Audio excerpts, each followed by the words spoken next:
जय हिंद साथियों, आज के इस लेक्चर में हम लोग देखेंगे संवैधानिक उपचारों का अधिकार जो अनुच्छेद 32 में आता है। इसके पिछले सेशन में मैंने आपको आर्टिकल 31 अनुच्छेद 31 तक मैंने आपको कंप्लीट करवा दिया था। तो हम लोग का चल रहा था भाग 3 मौलिक अधिकार जो अनुच्छेद 12 से 35 आता है। तो हम लोगों ने कल देखा था संस्कृति और शिक्षा संबंधी अधिकार अनुच्छेद 29 से 30 देखा था।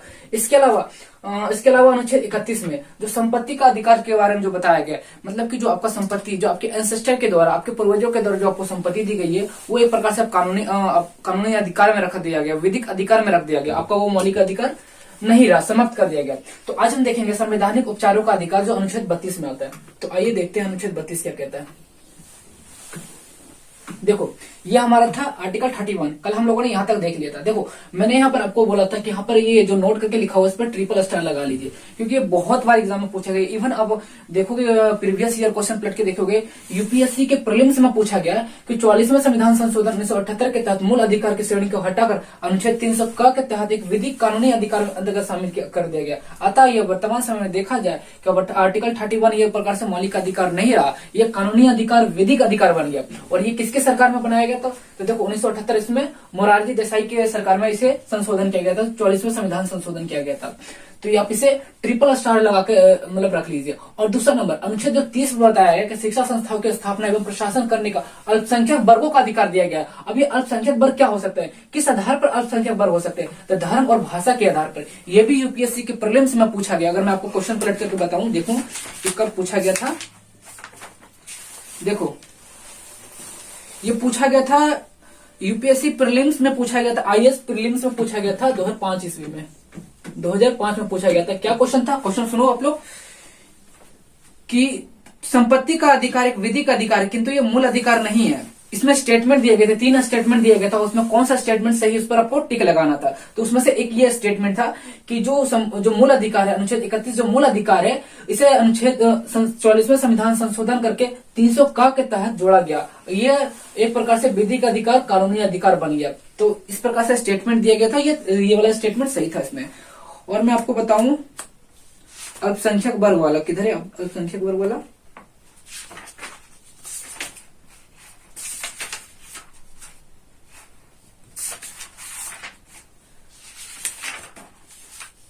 हाँ, देखो ये पूछा गया था यूपीएससी प्रीलिम्स में पूछा गया था, ये आईएएस प्रीलिम्स से पूछा गया था, ये 1999 में पूछा गया था। ये बहुत पुराना क्वेश्चन पूछा गया था। क्वेश्चन ये था कि भारतीय संविधान मान्यता देती है केवल धार्मिक अल्पसंख्यक को, केवल भाषाई अल्पसंख्यक को, या दोनों को? तो इसमें आपको लगाना था ऑप्शन सी, दोनों को। धर्म भाषा के आधार पर जिनके अल्पसंख्यक वर्ग हो, इस आधार पर अल्पसंख्यक वर्गों में रखा गया। मतलब धर्म के आधार पर और भाषा के आधार पर जिनकी अल्पसंख्यक हो, जिनकी जनसंख्या कम हो, इस आधार पर अनुच्छेद 30 ये कहता है कि शिक्षा संस्थाओं की स्थापना एवं प्रशासन करने की अल्पसंख्यक वर्गों का अधिकार दिया गया। ये अल्पसंख्यक वर्ग क्या हो जाएंगे, किस आधार पर रखा गया था? धर्म और भाषा के आधार पर। ये प्रीलिम्स में पूछा गया था, 1999 में पूछा गया था। तो इस तरीके से मतलब कि समझ लीजिए ये और ये जो इस प्रकार से ट्रिपल स्टार लगाकर रख लीजिए। तो देखते हैं आर्टिकल 32 अनुच्छेद 32 देखते हैं। इसमें बताया गया संवैधानिक उपचारों का अधिकार। देखो मैं आपको मौलिक अधिकार पढ़ा रहा था, तो शुरुआत से मैं बोल रहा था कि आपका मौलिक अधिकार है, वो मौलिक अधिकार आपसे कोई छीन नहीं सकता। इवन सुप्रीम कोर्ट भी आपसे ये मौलिक अधिकार नहीं छीन सकता। लेकिन ये कब निरस्त किया जा सकता है? जब आपातकाल, इमरजेंसी की घोषणा, आपातकाल जब भारत में, जब राज्य स्टेट में है ना, जब स्टेट में, या फिर तो समझ लीजिए जब भारत में है ना, राष्ट्र में जब आपातकाल की घोषणा कर दी जाती है, तब हो सकता है कि आपको मौलिक अधिकार कुछ समय के लिए निरस्त कर दिया जाता है, मतलब कि रोक दिया जाता है। लेकिन मैं आपको बता दूं अनुच्छेद 20 और अनुच्छेद 21 आपको कभी भी किसी भी प्रकार का अगर आपातकाल की घोषणा कर दी जाए, किसी प्रकार का आपातकाल की घोषणा भी अगर हो जाता है, तो अनुच्छेद 20 और 21 कभी भी समाप्त नहीं होगा, हमेशा लागू रहेगा। तो कहने का मतलब अगर आपका जो मौलिक अधिकार है, जो मौलिक अधिकार अनुच्छेद 12 से 35, लेकिन आपको जो अधिकार दिया गया 14 से लेकर के 32 मतलब 14 से 31 तक, अगर समझने की कोशिश करना, 14 से 30 रख लो, 14 से 30 जो भी आपका मौलिक अधिकार दिया गया, अगर मौलिक अधिकार का कोई उल्लंघन करता है या कोई छीनता है या हनन करता है, तो सीधा आप सुप्रीम कोर्ट जा सकते हो। लेकिन वो जाने का प्रोसेस क्या है, मतलब किस आधार पर हम जाएंगे सुप्रीम कोर्ट? तो एक प्रकार से रिट जारी करना पड़ता है। देखो अनुच्छेद 32 में बताया गया संवैधानिक उपचारों का अधिकार। प्रावधान देखते हैं, मूल अधिकार का उल्लंघन होने पर या हनन होने पर, या कोई छीनता है या उस पर रोक लगाता है, तो सर्वोच्च न्यायालय द्वारा विशेष संरक्षण प्रदान किया जाता है। देखो ये सर्वोच्च न्यायालय द्वारा, सुप्रीम कोर्ट के द्वारा ये प्रोटेक्शन दिया जाता है कि अनुच्छेद के ये अनुच्छेद बहुत महत्वपूर्ण है, अति महत्वपूर्ण है। इस संविधान को इस संविधान को आत्मा भी कहा जाता है। देखो यह क्वेश्चन पूछा गया, यूपीएससी प्रीलिम्स में भी क्वेश्चन ये पूछा गया कि बताओ संविधान की आत्मा, अनुच्छेद 32 को संविधान की आत्मा किसने कहा था, या फिर इस तरीके से क्वेश्चन पूछा जाएगा कि डॉक्टर भीमराव अंबेडकर जी के द्वारा संविधान की आत्मा कहा गया है। निम्नलिखित में मतलब 4 ऑप्शन दिए जाएंगे, अनुच्छेद 31, 32, 33, 34, 35, इस तरीके से। तो अनुच्छेद 32 को संविधान की आत्मा कहा गया, किनके द्वारा? डॉक्टर भीमराव अंबेडकर जी के द्वारा। और संविधान का जनक डॉक्टर भीमराव अंबेडकर जी को कहा गया। तो देखते हैं संविधान का आत्मा भी कहा गया किसके द्वारा? भीमराव अंबेडकर जी के द्वारा। और इसी अनुच्छेद 32 में संवैधानिक उपचारों का अधिकार दिया गया, मतलब उपचार कर सकते हो आप, सीधे सुप्रीम कोर्ट जा सकते हो। और कोई मौलिक अधिकार का उल्लंघन करता है या कोई छीनता है, हनन करता है, तो सीधे सुप्रीम कोर्ट जा सकते हो, रिट जारी कर सकते हो। और रिट जारी करने का प्रोसेस क्या है? देखो अनुच्छेद 32 क्लोज 2 में देखते हैं, सर्वोच्च न्यायालय द्वारा मूल अधिकार का संरक्षण हेतु रिट जारी करने का अधिकार प्रदान करता है। सुप्रीम कोर्ट के द्वारा रिट जारी करने का ये अधिकार प्रदान करता है। ये किस प्रकार से अधिकार प्रदान करता है? ये 5 प्रकार का होता है रिट जारी करने का। ये 5 प्रोसेस है, 5 अधिकार दिया गया। पहला अधिकार देखते हैं, पहला अगर प्रोसेस देखते हैं तो पहला बंदी प्रत्यक्षीकरण, हैबियस कॉर्पस में क्या बताया गया कि 24 घंटे के अंदर न्यायालय के समक्ष प्रस्तुत करने का आदेश। देखो मैंने आपको पढ़ाया था कि गिरफ्तारी के, देखो मैं आपको जैसे कि दिखाने की कोशिश करता हूँ, अनुच्छेद 21, 22, देखो अनुच्छेद 22 दिखाने की कोशिश करता हूँ। कुछ दशाओं में गिरफ्तारी और निरोध से संरक्षण में बचाओ, इसमें बताया गया कि 24 घंटे के अंदर न्यायालय में प्रस्तुतिकरण का अधिकार दिया गया। मतलब क्या पुलिस अगर आपको गिरफ्तार करती है किसी भी कारण से अरेस्ट करती है, तो 24 घंटे के अंदर न्यायालय के समक्ष प्रस्तुत करने का आपका अधिकार है। This is your fundamental right, ये आपका मौलिक अधिकार है कि 24 घंटे के अंदर अगर पुलिस आपको गिरफ्तार करती है तो 24 घंटे के अंदर न्यायालय में प्रस्तुत करना होगा। लेकिन यहाँ पर एक प्रश्न उठता है, लेकिन अगर सोचो अगर सैटरडे को अगर वो अरेस्ट करती है तो कल संडे का हो सकता है, संडे के दिन, या फिर तो कुछ यातायात में। देखो अगर मान लिया जाए अगर पुलिस स्टेशन से न्यायालय में जाने में जो समय लगेगा तो वो समय को काउंट नहीं किया जाएगा, या फिर तो अगले दिन कोई हॉलीडे है, कोई छुट्टी है, या कोई पर्व या त्योहार है, या फिर तो किसी प्रकार से रैली हो, मतलब रैली निकलने वाला या जुलूस निकलने वाला, या फिर तो समझ लीजिए, या फिर तो किसी प्रकार से पुलिस किसी अलग मैटर में इन्वॉल्व होगी, कोई इंपॉर्टेंट काम में इन्वॉल्व हो गई। तो वैसे स्थिति में अगर देखा जाए, इमरजेंसी अगर स्थिति में देखा जाए तो 24 घंटे से अधिक समय लग सकता है, लेकिन जनरली सामान्यतः 24 घंटे के अंदर न्यायालय के समक्ष प्रस्तुत किया जाता है। यह अनुच्छेद 22 में लिखा गया और ये आपका मौलिक अधिकार, this is your fundamental right कि अगर आपको पुलिस के द्वारा अगर आपको अरेस्ट किया जाता है तो पुलिस आपको 24 घंटे के अंदर न्यायालय के समक्ष प्रस्तुत करेगी। लेकिन पुलिस अगर ऐसा नहीं करती है, 24 घंटे से ज्यादा अगर आपको मतलब कि जेल में या फिर तो कस्टडी में पकड़ के रखती है, थाने में पकड़ के रखती है, 24 घंटे के मतलब कि 24 घंटे हो गया या 48 घंटे हो गया, 24 घंटे से अगर ज्यादा अगर पुलिस स्टेशन में पुलिस अगर बैठा के रखती है तो आप क्या कर सकते हो? मतलब हॉबियस कॉर्पस के तहत आप सीधा सुप्रीम कोर्ट जा सकते हो और ये अर्जी लगा सकते हो कि फलाने पुलिस के द्वारा, फलाने पुलिस स्टेशन के द्वारा मुझे 24 घंटे से ज्यादा मुझे थाने में बैठा कर रखा गया। अतः अब हॉबियस कॉर्पस ये प्रकार से रिट जारी करके सुप्रीम कोर्ट जा सकते हो। तो 24 घंटे के अंदर न्यायालय के समक्ष प्रस्तुत करने का अधिकार। देखो इसी में बताया गया है, अगर कोई किडनैपिंग करता है ना, तो किडनैपिंग का मतलब कि आपको बंद करके किसी कमरे में बंद कर दिया, आपको किडनैपिंग किया, किडनैपिंग करने के बाद किसी बंद कमरे में बंद कर दिया, इससे आपका मौलिक अधिकार का उल्लंघन हुआ, क्योंकि आपको आजादी दी गई, स्वतंत्र रहने की आजादी दी गई, विचरण करने की आजादी दी गई, मतलब भ्रमण करने की आजादी दी गई है। लेकिन कोई व्यक्ति के द्वारा किडनैपिंग का मतलब किडनैप करके एक बंद कमरे में बंद कर देता है, एक बंद कमरे में आपको ले जाकर के बंद कर देता है, इससे आपका मौलिक अधिकार का उल्लंघन हुआ, हनन हुआ। तो आप सीधा अनुच्छेद 32 का प्रयोग करके हॉबियस कॉर्पस के तहत मतलब ई रिट जारी करके, बंदी प्रत्यक्षीकरण रिट जारी करके सीधा आप सुप्रीम कोर्ट जा सकते हो और फलाने व्यक्ति पर आरोप लगा सकते हो कि फलाने व्यक्ति के द्वारा मुझे किडनैपिंग किया गया है। तो मतलब किडनैपिंग जो छोटा मोटा मामला नहीं, बहुत बड़ा मामला होता है, क्योंकि अनुच्छेद 32 ये कहता है कि किसी भी व्यक्ति को अब बंदी नहीं बना सकते, है ना। अरे मतलब कि बंदी नहीं बना सकते, किडनैपिंग नहीं कर सकते। इवन पुलिस को भी ये आदेश दिया जाता है कि आप किसी भी व्यक्ति को बंदी नहीं बना सकते, अरेस्ट नहीं कर सकते। अगर अरेस्ट करते हो तो 24 घंटे के अंदर अंदर न्यायालय में प्रस्तुत करना होगा। आई बात समझ में? तो कोई किसी व्यक्ति के द्वारा किडनैपिंग का मामला अगर सामने आता है तो वो मतलब कि वो नॉर्मल मैटर नहीं है, बहुत बड़ा अपराध है। तो उससे बंदी प्रत्यक्षीकरण के द्वारा उसे ऊपर आरोप लगाया जाएगा। अनुच्छेद 32 का प्रयोग करके सीधा वो सुप्रीम कोर्ट जा सकता है, ये रिट जारी करके सीधा सुप्रीम कोर्ट जा सकता है, ये अर्जी लगा सकता है कि फलाने व्यक्ति के द्वारा मुझे किडनैपिंग किया गया, अतः मेरा ये मौलिक अधिकार है, भ्रमण करने का जो आजादी दी गई इसका मेरा उल्लंघन हुआ है ना, मेरा हनन हुआ है मौलिक अधिकारों का। तब हॉबियस कॉर्पस की मदद से आप सीधा सुप्रीम कोर्ट जा सकते हो। तो इसमें बताया गया कि आपको बंदी नहीं, सीधा समझने की कोशिश की थी ना, बंदी प्रत्यक्षीकरण मतलब आपको बंदी नहीं बनाया जाएगा, आपको बंद कमरे में बैठाकर नहीं रखा जा सकता। अब देखते हैं दो परमादेश। ये मैंडामस क्या होता है, परमादेश क्या होता है? ये सेकंड रीट है। तो फर्स्ट रीट हो गया बंदी प्रत्यक्षीकरण, जिसको इंग्लिश में कहते हैं हैबियस कॉर्पस। सेकंड देखेंगे परमादेश, मैंडामस इसको इंग्लिश में बोला जाता है। इसके माध्यम से न्यायालय द्वारा लोक अधिकारी व्यक्ति को आदेश दिया जाता है कि वो उस कार्य को करे जिस कार्य को करने के लिए बाध्य। नोट, यह राष्ट्रपति एवं राज्यपाल के लिए विरुद्ध लागू नहीं होता। ये राष्ट्रपति और राज्यपाल के लिए, देखो राष्ट्रपति राष्ट्र के स्तर पर, मतलब देश के स्तर पर और राज्यपाल हर एक राज्य में होते हैं। अब ये क्या कहा जा रहा है, देखो फॉर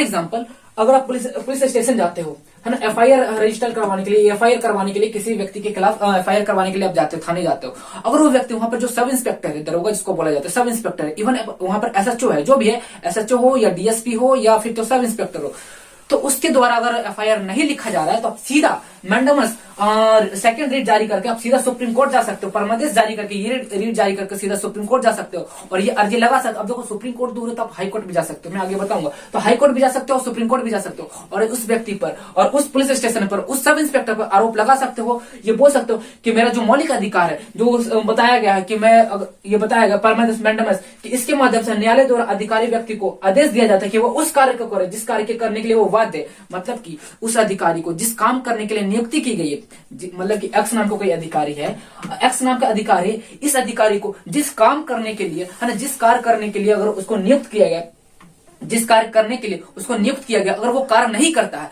तो अगर ये बात न्यायालय में पहुंचता है तो न्यायालय इसके ऊपर आदेश मतलब जारी करेगा, है ना, इस व्यक्ति को आदेश दिया जाएगा, इस अधिकारी को आदेश दिया जाएगा कि उस कार्य को करे जिस कार्य के लिए इसको नियुक्ति की गई, अपॉइंटमेंट की गई है। फॉर एग्जाम्पल सब इंस्पेक्टर जो एफआईआर रजिस्टर नहीं कर रहा था, नहीं लिख रहा था, अगर मैं न्यायालय कोर्ट चला जाता हूं तो वहां से एक आदेश आता है। वहां से क्या आदेश आएगा कि आपको जिस काम के लिए नियुक्ति की गई है वो आप वो काम करें।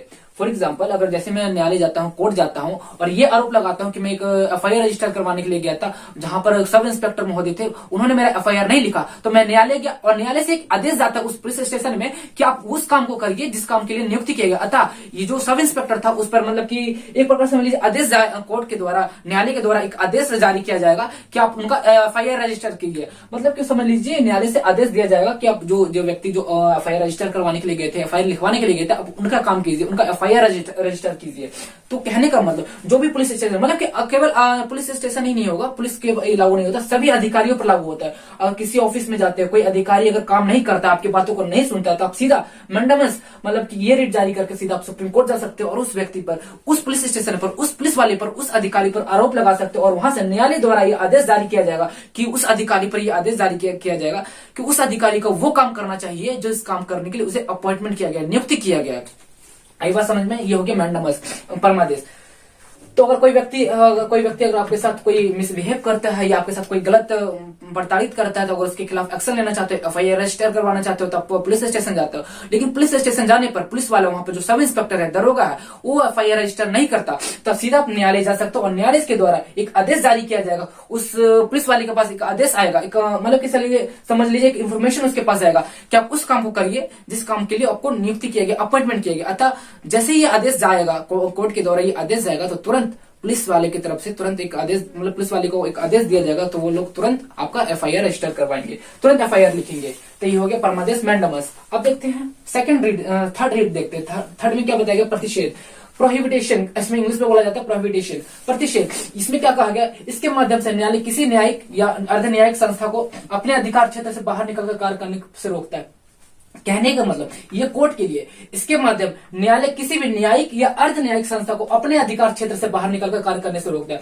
फॉर एग्जांपल कोई ऐसा कोर्ट है, सिविल कोर्ट हो गया या फिर तो समझिए सेशन कोर्ट हो गया, कोई भी कोर्ट है, न्यायालय है, तो न्यायालय है वो अपने अधिकार से, जो उसको जो अधिकार दिया गया, अपने अधिकार से ऊपर बढ़ करके वो काम करता है, तो उस कार्य को रोकता है। तो कहने का मतलब प्रतिषेध, प्रोहिबिटेशन, इसके माध्यम से न्यायालय किसी न्यायिक या अर्ध न्यायिक संस्था को अधिकार क्षेत्र से, मतलब जो अधिकार दिया गया, उस न्यायालय को जो अधिकार दिया गया उस अधिकार से बढ़कर वो काम करता है, तो उस कार्य को वो रोकने की काम करता है। इसको साधारण भाषा समझने की कोशिश करना, इसको फिर से रिपीट करता हूँ। प्रतिषेध, प्रोहिबिटेशन, देखो इसके माध्यम से न्यायालय किसी भी न्यायिक या अर्ध न्यायिक संस्था को इंग्लिश में बोला जाता है इंस्टीट्यूट, तो किसी भी न्यायिक या अर्ध न्यायिक संस्था को अपने अधिकार क्षेत्र से, मतलब जो उनका अधिकार क्षेत्र है, जो उनका जो क्षेत्र है, तो वो अपने क्षेत्र से बाहर निकल कर काम करते हैं, अपने अधिकार से बढ़कर काम करते हैं, तो उन्हें रोकने की मतलब की प्रयास किया जाता है कि जो आपका दायरा है, जो आपका क्षेत्र है, उसी क्षेत्र में रहकर काम कीजिए, वो अपने दायरे में रहकर काम कीजिए। तो ये न्यायालय को ये रोकता है कि अपने दायरे में रहकर काम कीजिए, अपने क्षेत्र में रहकर काम कीजिए, अपने दायरे से बढ़कर काम मत कीजिए।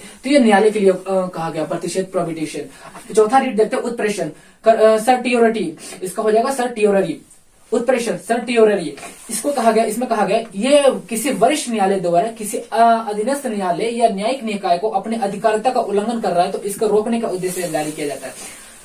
इसमें क्या क्या गया देखो, साधारण भाषा में समझने की कोशिश करो। उत्प्रेषण सर्टियोररी, इसको इंग्लिश में बोला जाता है सर्टियोररी। ये किसी वरिष्ठ न्यायालय द्वारा, जो वरिष्ठ न्यायालय है ना, तो उसके द्वारा किसी भी अधीनस्थ न्यायालय या न्यायिक निकाय जो अपने अधिकारिता का उल्लंघन करता हो, मतलब जो उनका अधिकार दिया गया है, जो भी वरिष्ठ जो न्यायालय है, जो उनके अधीनस्थ न्यायालय, उनका जो अधिकारिता का उल्लंघन करता है, अपने अधिकारों को उल्लंघन करता है, तो अगर वो अपने अधिकारों का उल्लंघन करता है तो इसे रोकने के उद्देश्य से जारी किया जाता है उत्प्रेषण।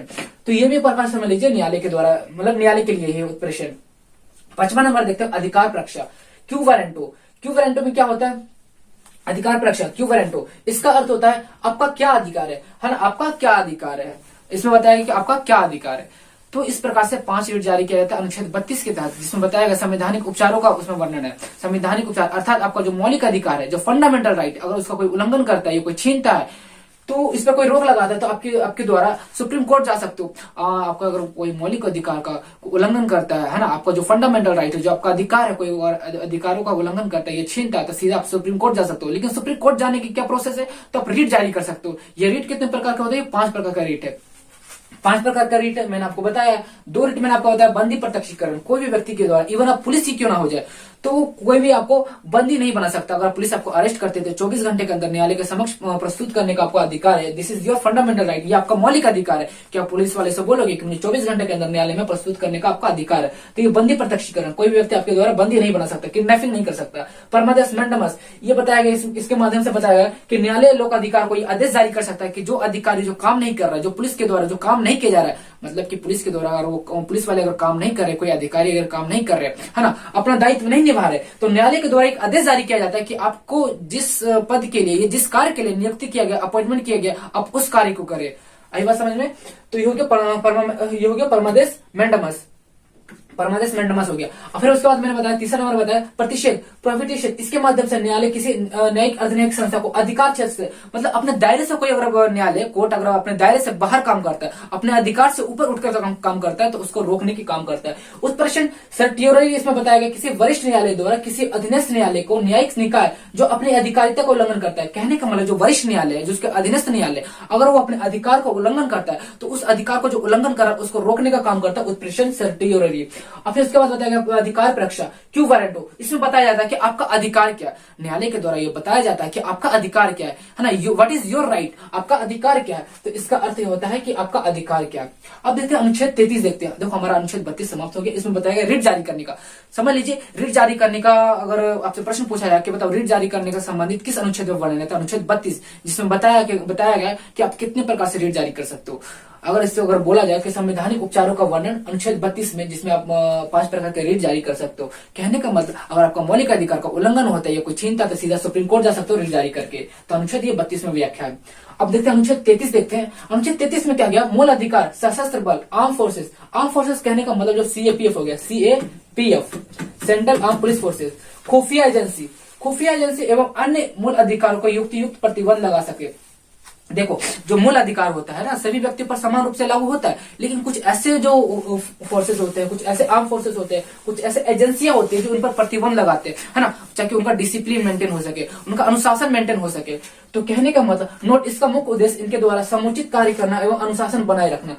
अब जैसे बोला गया, जैसे सेंट्रल, जैसे बीएसएफ है, बीएसएफ है, तो इनको जो बीएसएफ हो गए, जो सीआईएसएफ हो गए, तो इनको कुछ अधिकार से मतलब कि उनके कुछ मौलिक अधिकारों पर प्रतिबंध लगाया गया, कुछ अधिकारों को रोका गया कि आपको जैसे कि घूमने फिरने की आजादी, वो आपको मतलब उस पर कुछ प्रकार से मूल अधिकार को मतलब कमी की गई है, रोका गया है।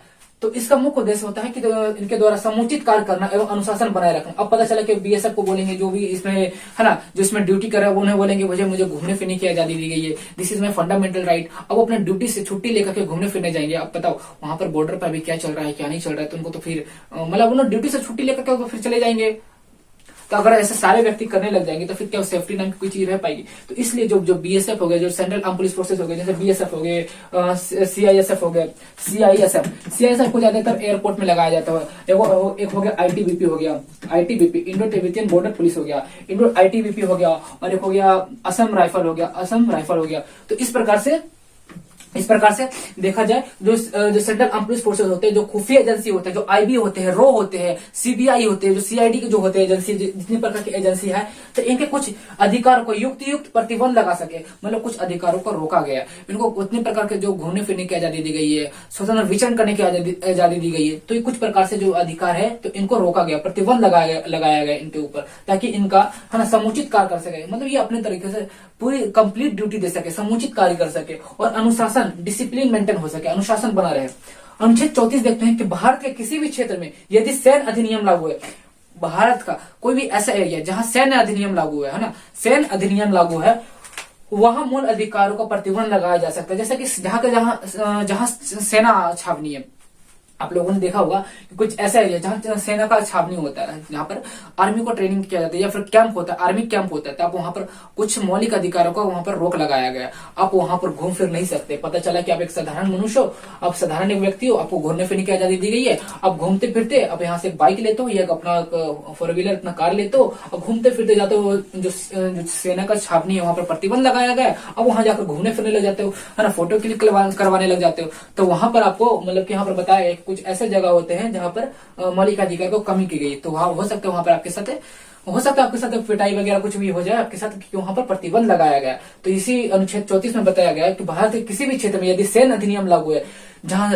आर्मी कैंप है, सेना का छावनी है, तो वहां मूल अधिकारों का प्रतिबंध लगाया जा सकता है या लगाया गया हो तो प्रतिबंध लगाया जा सकता है। उद्देश्य अनुशासन बना रहे, वहां पर उद्देश्य ये रहता है कि अनुशासन बना रहे, डिसिप्लिन बना रहे, इसीलिए वहां पर मौलिक अधिकारों को कमी कर दी गई है कि वहां पर साधारण व्यक्तियों के द्वारा वहां घूम फिर नहीं सकते, क्योंकि वहां पर सेना का छावनी है ना, वहां पर आर्मी कैंप है। तो इस आधार पर बोला जाए कि भारत के किसी भी क्षेत्र में सैन्य अधिनियम लागू है, जहां भी जिस भी क्षेत्र में सैन्य अधिनियम लागू है वहां मूल अधिकारों को कमी की गई है, प्रतिबंध लगाया गया। उद्देश्य यही कि वहां पर डिसिप्लिन मेंटेन हो सके, अनुशासन बना रहे। अब देखते हैं लास्ट अनुच्छेद, मौलिक अधिकारों में 12 से 35 अनुच्छेद आता है, तो लास्ट अनुच्छेद देखते हैं अनुच्छेद 35। ये क्या कहता है? मूल अधिकार से संबंधित कानून बनाने का अधिकार संसद को प्राप्त है। अब इसमें तो कोई व्याख्या करने की जरूरत नहीं है कि मूल अधिकार से संबंधित कानून बनाने का अधिकार किसे संसद को प्राप्त है। मैं आपसे प्रश्न पूछता हूँ, बताना जरा कि नागरिकता से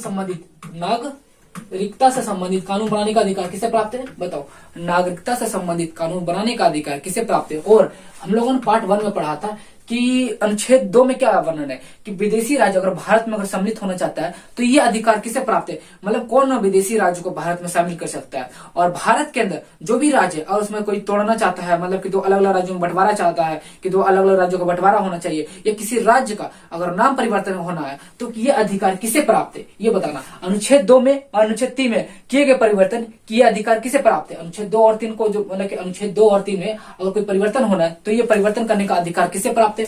नागरिकता से संबंधित कानून कौन बना सकता है, यह संशोधन कौन कर सकता है? और तीसरा नंबर प्रश्न यह है कि मौलिक अधिकार से संबंधित कानून कौन बना सकता है? बताओ जरा, बताओ।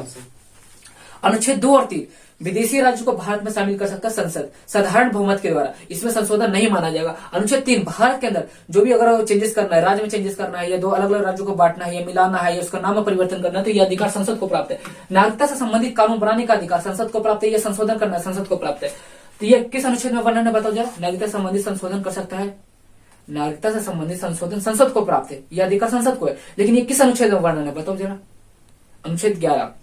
अनुच्छेद नागरिकता में कितना अनुच्छेद आता है? 5 से 11 आता है।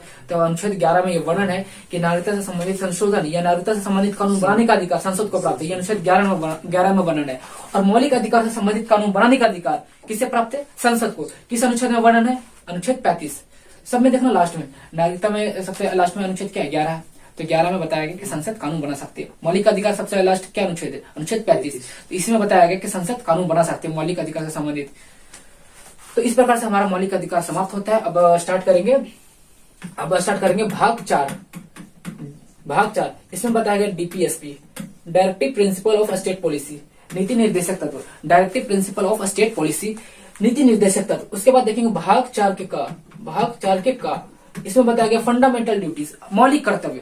आपने अधिकार तो देख लिया, आपका अधिकार क्या है, लेकिन आपको कुछ कर्तव्य तो होना चाहिए ना। जैसे वो बताया गया संविधान आपको दे दिया कि आपका ये अधिकार है, वो अधिकार है, तो तमाम प्रकार के अधिकार दे दिया गया, लेकिन आपका ड्यूटी भी तो होना चाहिए, आपका कर्तव्य तो होना चाहिए। तो वो कर्तव्य के बारे में बताया गया भाग 4 के क। अनुच्छेद देखेंगे अनुच्छेद 51 के क, इसमें अनुच्छेद 51 के क। लेकिन जब देखते हैं इससे पहले हम देखेंगे भाग 4, क्योंकि भाग अभी 3 कंप्लीट हुआ है, भाग 4 कंप्लीट नहीं हुआ। तो भाग 4 देखेंगे डीपीएसपी, नीति निर्देशक तत्व। इसमें आता है 36 से 51 अनुच्छेद आता है। तो आज तक इतना ही, मिलेंगे अगले सेशन में, तब तक के लिए बाय। इंतजार कीजिए हमारा नेक्स्ट वीडियो, हमारे नेक्स्ट सेशन भाग 4 देखेंगे, DPSP, directive principle of state policy. जय हिंद।